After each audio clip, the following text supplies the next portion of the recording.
Assalamualaikum warahmatullahi wabarakatuh. Perkenalkan, nama saya Novi Aulia dari kelas 11D SMA Nazatullah Prajan Camplong Sampang. Saya di sini akan mempresentasikan tentang kerangka KTI dari mapel bahasa Indo yang dibimbing oleh Pak Yono. Skip. Karya tulis ilmiah merupakan tulisan atau laporan tertulis yang memaparkan hasil penelitian atau pengkajian suatu masalah oleh seseorang atau sebuah tim dengan memenuhi kaidah dan etika keilmuan yang dilakukan dan ditaati oleh masyarakat keilmuan.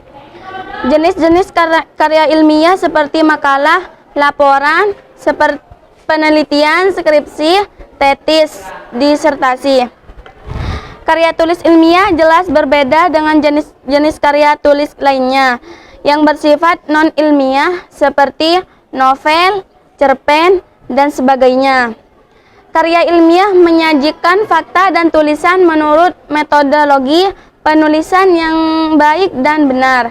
Sedangkan karya tulis non-ilmiah biasanya menggunakan gaya bahasa yang gaul, terkadang alay atau kata anak zaman now, tapi tidak semua. Karya tulis ilmiah harus memuat pembahasan yang bertual objektif. Maksudnya adalah harus ada kesesuaian antara fakta ada dengan objek yang diteliti.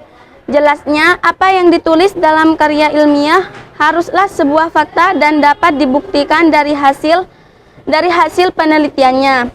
Kemudian karya tulis ilmiah harus menggunakan metode penulis dan harus sistematis. Berikutnya akan dipapar tentang kerangka karya tulis ilmiah. Kerangka penulis karya tulis ilmiah pada umumnya berisi bagian pendahuluan, pembahasan, dan penutup. Yaitu untuk pendahuluan bab 1.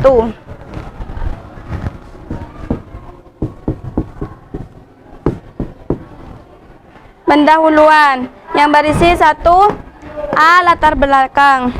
Latar belakangnya menjelaskan alasan mengapa masalah dan suatu rencana penelitian harus diteliti, pentingnya permasalahan tersebut, serta membahas pendekatan yang akan digunakan dalam penyelesaian masalah. Yang B. Perumusan masalah. Biasanya bentuknya ada beberapa pertanyaan, letaknya di awal karya tulis ilmiah, tepat setelah penjelasan latar belakang dalam karya tulis. Pernyataan tersebut adalah permasalahan yang akan dibahas nanti dalam karya ilmiah. Yang C. Tujuan dan manfaat. Tujuan penelitian itu merupakan rumusan kalimat yang berisi keinginan penulis untuk memperoleh jawaban atas permasalahan penelitian yang diajukan. Misalnya, tujuan penelitian adalah agar membaca dapat mengerti dan memahami cara memilih calon presiden dan wakil presiden dengan benar saat pemilu. Yang D. Metode penelitian. Metode penelitian merupakan tata cara yang dilakukan dalam rangka untuk mengumpulkan informasi atau data, serta melakukan pengkajian terhadap data yang telah dikumpulkan tersebut. Metode penelitian yang dapat digunakan seperti metode penelitian kualitatif, metode penelitian kuantitatif.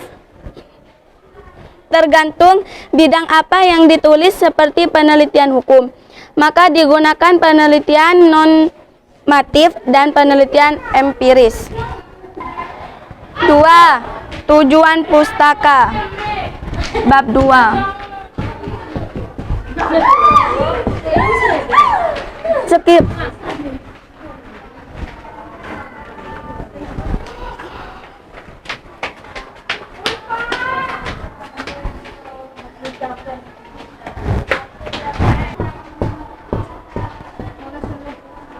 Bab 2. Tinjauan pustaka. Memberi gambaran tentang metode dan teknik yang dipakai dalam penelitian yang mempunyai permasalahan serupa atau mirip dengan penelitian yang akan dilakukan. Mengungkapkan hasil dan metode mungkin sebelum diketahui dengan meneliti hal serupa. Dan yang bab 3. Hasil dan pembahasan.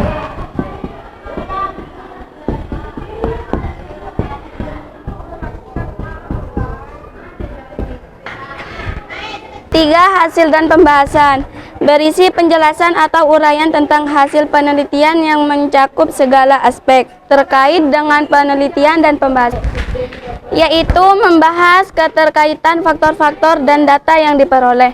Kemudian menyelesaikan masalah tersebut dengan metode yang diajukan dan menganalisa proses dan hasil penyelesaian masalah.